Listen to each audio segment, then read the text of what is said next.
siapa? Bukan kesepakatan ulama, itu buatan Soekarno yang kemudian dijual ke umat. Ini loh kesepakatan ulama. Demi Allah, itu bukan buatan ulama, itu pengkhianatan Soekarno.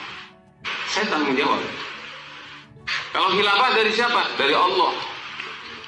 Saya bisa nantang ke siapapun. Kalau bukan dengan syariat dan khilafah, mau kasih solusi apa dengan persoalan ini? Mau pakai Pancasila?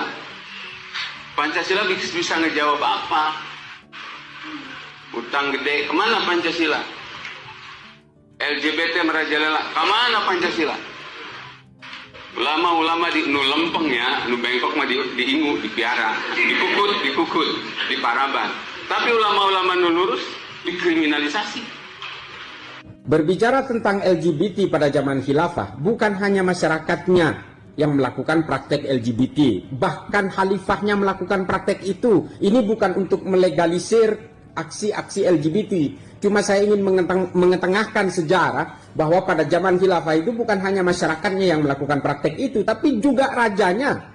Ada Wasid bin Muqtasim Billah, ada Amir bin Harun al-Rashid, Walid bin Yazid. Itu raja semua yang melakukan praktek LGBT. Bahkan ada salah satu penyair Islam yang bernama Abu Nuwas, yang kita kenal dengan Abu Nawas, itu juga melakukan praktek LGBT, jangan salah.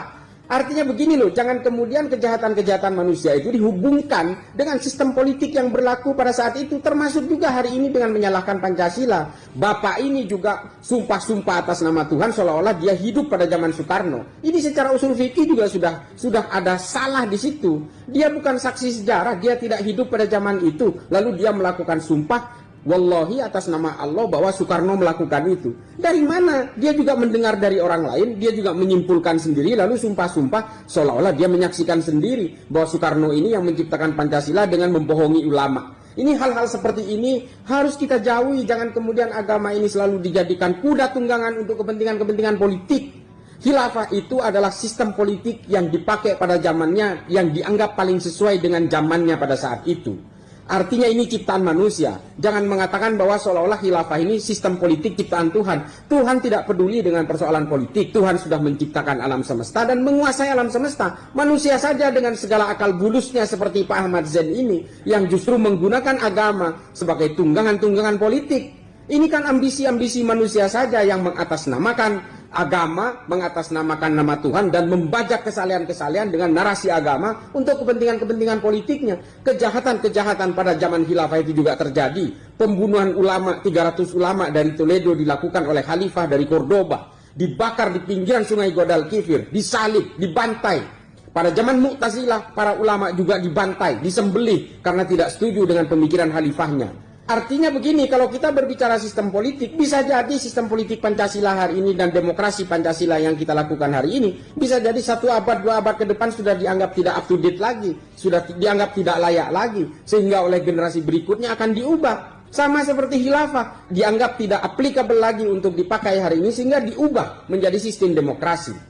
Dan pada saat itu untuk diketahui sistem khilafah ini hanya di Arab saja namanya khilafah. Sebenarnya sistem seperti ini juga dipakai oleh bangsa Romawi.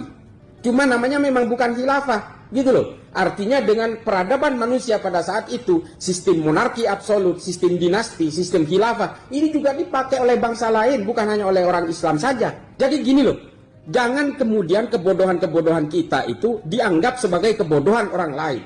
Jangan kemudian dengan kebodohannya sendiri berusaha menularkan kebodohannya kepada siapapun. Jangan kemudian atas nama kebodohannya sendiri orang lain dianggap bodoh seperti dirinya sendiri. Ini persoalan negara dan bangsa. Persoalan filosofi negara. Sistem politik itu bisa dilakukan kapan saja, oleh zaman apa saja, dan oleh generasi manapun. Tapi semua itu dilakukan untuk menjaga kemajemukan dan persatuan bangsa. Jangan kemudian atas nama agama kalian ingin meruntuhkan negara ini. Yang waras tidak boleh mengalah terhadap mereka para pencoleng-pencoleng agama yang menjadikan agama sebagai alat politik.